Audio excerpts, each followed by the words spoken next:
Surat civil hospital ખાતે 3.5 કરોડથી વધુના ખર્ચે એક નવું અદ્યતન પોસ્ટમોર્ટમ બિલ્ડિંગ બનવા જઈ રહ્યું છે.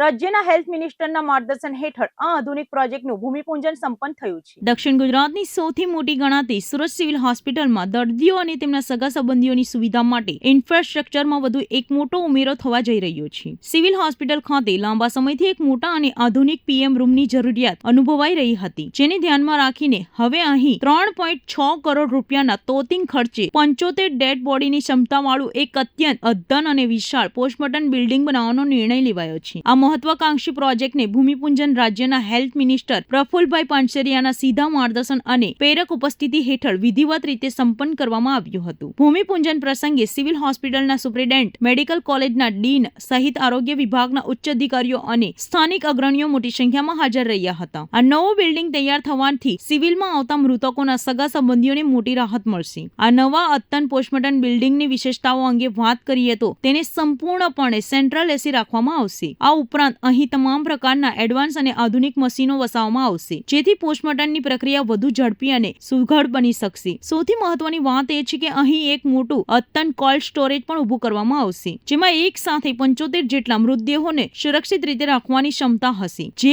કોઈ પણ મોટી આપત્તિના સમયે ખૂબ જ આશીર્વાદરૂપ સાબિત થશે. તંત્ર દ્વારા આ પ્રોજેક્ટની સમયમર્યાદા પણ નક્કી કરી દેવામાં આવી છે. આગામી 6 થી 8 મહિનાના ટૂંકા ગાળામાં જ તમામ બિલ્ડિંગ સુવિધાઓથી સજ્જ આ નવો બિલ્ડિંગ તૈયાર કરી દેવાનો લક્ષ્યાંક રાખવામાં આવ્યો છે. ચોમાસાની ઋતુ શરૂ થાય તે પહેલા જ આ બિલ્ડિંગનું પાયાનું બાંધકામ શરૂ કરી દેવામાં આવશે, જેથી વરસાદના કારણે કામકાજમાં કોઈ મોટો વિલંબ ન થાય. સુરત અને આસપાસના ગ્રામ્ય વિસ્તારોની વધતી જતી વસ્તીને જોતા સિવિલ હોસ્પિટલ પર સતત ભારણ રહેતું હોય છે. જૂનું પીએમ રૂમ માળખું નાનું હોવાને કારણે ઘણી વખત મૃતકોના પરિવારજનોને હાલાકી ભોગવવી પડતી હોય છે. આ નવું માળખું ઝડપથી ઊભું થવાથી સુરતીવાસીઓને પીએમ રૂમ સંબંધિત સેવાઓમાં મોટી સગવડ અને સરળતા રહેશે. નમસ્કાર.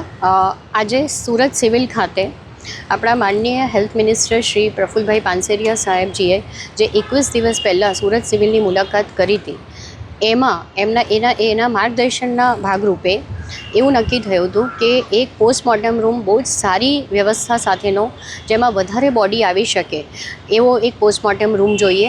તો છેલ્લા 15 દિવસની અંદર જ 3.6 કરોડના ખર્ચે સુરત સિવિલને આટલી મોટી જગ્યામાં પોસ્ટમોર્ટમ રૂમ બનાવવાની પરમિશન અપાઈ છે, અને એમાં 75 જેટલી ડેડ બોડી અંદર સ્ટોકમાં રહી શકશે. અને એની સાથે સાથે એડવાન્સ પીએમ રૂમ, વ્યવસ્થિત બેસવાની વ્યવસ્થા, અંદર સ્ટોરેજ, અંદર ઘણા બધા અદ્યતન મશીન અપાશે. અને અમારી સાથે અત્યારે ડીન ડૉક્ટર જયેશ બ્રહ્મભટ્ટ સાહેબ, અમારા આરએમઓ ડૉક્ટર કેતન નાયક, નર્સિંગ એસોસિએશનના વાઇસ પ્રેસિડેન્ટ ઇકબાલ કડીવાલા તથા હેડ ઓફ ડિપાર્ટમેન્ટ ફોરેન્સિક વિભાગના ડૉક્ટર ચંદ્રેશ ટેલર બી જોડાયા હતા. અને સમગ્ર સ્ટાફ સાથે અમે આ પૂજા કરી હતી. આજે ભૂમિપૂજન કરવાની સૂચના સરકાર દ્વારા જ હતી કે જલ્દીથી જલ્દી જેટલું કામ ચાલુ થઈ જાય, તો વરસાદ પહેલાં જેટલું કામ જલ્દી ચાલુ થઈ જાય એટલું જલ્દી આ બિલ્ડિંગ બની જશે.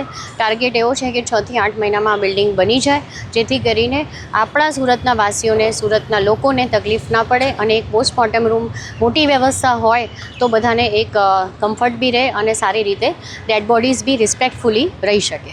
ખાસ કરીને કઈ વ્યવસ્થા હશે એમાં? વ્યવસ્થામાં ખાસ મેઇન જે કહેવાય કે બોડી વધારે મૂકવાની 75 જેટલી બોડી મૂકી શકશું. ઘણા બધા સ્ટોરેજ યુનિટ આવશે, ઘણી બધી જગ્યાએ એક સાથે પોસ્ટમોર્ટમ થઈ શકશે. પ્લસ અંદર સ્ટોરેજ રૂમ અને એ બીજી બધી કોલ્ડ સ્ટોરેજ ને પ્રોપર એસી સાથેનું હશે, મોકળું હશે, વ્યવસ્થિત બધાને સ્પેસ મળશે. તો આ રીતની એક વિશાળ રીતે પોસ્ટમોર્ટમ રૂમ બનાવવાનું છે, અને ખાસી મોટી જગ્યામાં છે, એટલે તમે જોઈ શકો છો.